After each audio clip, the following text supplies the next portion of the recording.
Chapter 150 starts with Isagi explaining that after their win against the U-20 team, all of Blue Lock members were allowed outside of Blue Lock for a 2-week vacation. We see Isagi at home explaining to his mom that he is going to meet some friends in Shibuya. We then see that Isagi is actually meeting with Chigiri and Bachira in a cafe. They begin to talk about the other Blue Lock members who were not able to go due to differing reasons. When Isagi receives a text from Nagi stating that he is late because he just woke up, Isagi states that he feels enlightened, that they are at least having a break away from Blue Lock, and Bachira asks them what they should do. Isagi claims he doesn't really have any plans, and then Chigiri asks them if they have recently seen the news. Chigiri pulls up his phone to reveal that they are on the news. The article highlights Ego and the Blue Lock's success as a revolution for Japanese football. The success also brought about discussion of Ego's claim that Blue Lock will produce the world's greatest striker. It is also shown that Buratsuta is now in full support of Blue Lock and claims it to the public. Chigiri claims that they feel the difference now to when they first joined Blue Lock. Suddenly they notice other members of Blue Lock program. Ryo, Karasu, Tokumitsu, Otoya, Yukimiya, and Aryu have apparently been sitting together at another cafe just across the street. They approach each other and ask each other what they are talking about. Bachira greets them directly and extends an invitation to spend the remainder of the day together. When Ryo inquires about Nagi's whereabouts, Isagi informs him that he slept in and would be late. He checks his phone and sees another text from Nagi stating that he will be at the arcade a little later to play for a while. Bachira proposes they ambush him, and they attack Nagi as soon as they arrive. Otoya, Bachira, Tokimitsu, and Karasu play the claw machine, and Isagi, Chigiri, and Bachira order Nagi to stand in front of a dartboard as punishment. Karasu screams at Aryu for theatrically gripping the pool cue stick, and then he and Nagi play ping-pong against Chigiri and Isagi. Ryo advises them to go to the karaoke bar. On their way there, he, Isagi, and Bachira witness a fight between 2 older women and a male about a cheating event. As they walk into the karaoke booth, they discover that Aiku is the culprit. He then directs them to the booth across from him, where the remainder of the Japan U-20 squad is gathering. As the rest of the Blue Lock group arrives, Neo screams at them, and Aiku dares them to a bowling battle to wager on dinner. When they arrive at the bowling center, they meet Barrow, who has been playing alone, and annoy him by handling his own bowling ball without permission. Chigiri bowls a spare, making the battle between the Japan U-20 and Blue Lock players neck and neck. Darai recites a prayer before bowling a strike, and Team Blue Lock worries about their potential loss. Everyone then cheers for Nagi, who is exhausted from being hungry and sweaty, as their final throw. Suddenly, he trips on his feet and lets go of the ball on accident, but miraculously bowls a strike and saves his team from losing. Their cheers attract the attention of a group of girls, who recognize them as the football players from the recent match between the Japan U-20 and Blue Lock 11.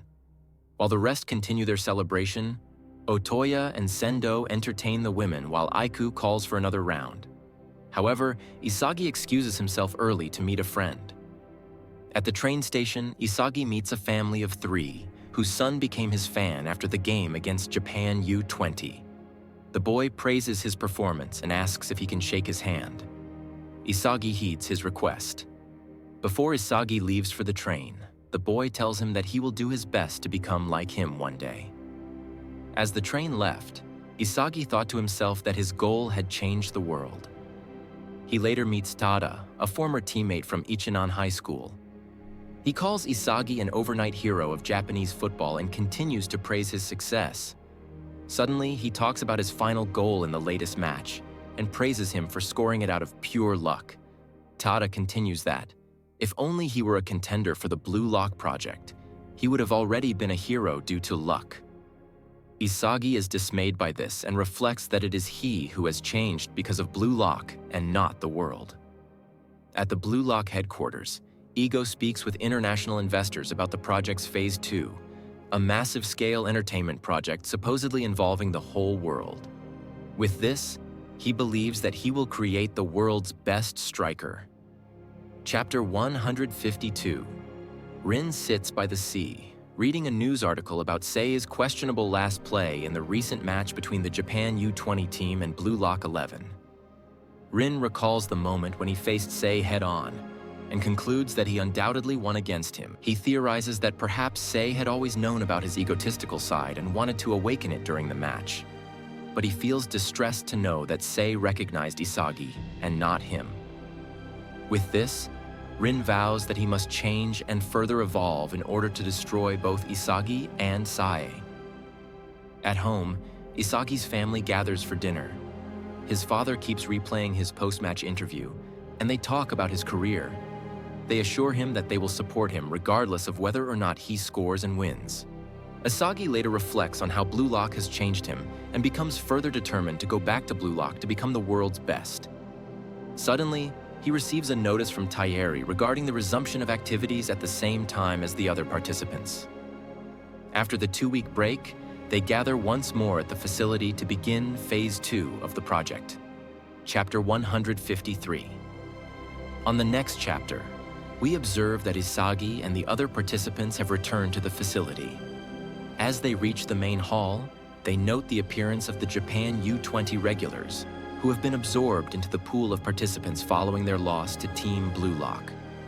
Aiku adds that he and his friends are no longer U-20 players, but Jinpachi Ego personally invited them to participate in the Blue Lock project. In the corner of the room, Isagi notices Rin alone. He tries to speak with him, but is harshly ignored. Ego emerges unexpectedly on the huge screen and announces the second phase's agenda. Following the former Japan U-20 squad's loss to Blue Lock 2 weeks ago, Ego now has the ability to select new team members in preparation for the U-20 World Cup, which will take place in 100 days. He then emphasizes the importance of evolution in the Blue Lock setting, revealing that in Phase 2, all candidates would be cast in new conditions created by Europe's main 5 leagues. Ego introduces each league one by one. England specializes on speed and physical battles. Spain specializes on technique and creativity. Italy specializes on slyness and tactics. France is an avenue to success for young players.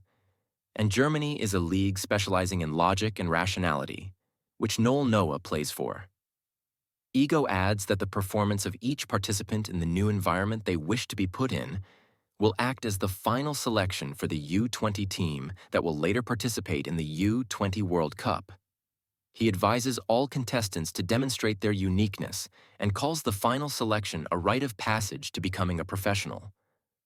Afterward, all players are given 90 minutes to choose an environment or a league that they wish to be a part of. Isagi stares at his cell phone as the timer counts down. This marks the start of the Neo Egoist League and the next arc of Blue Lock.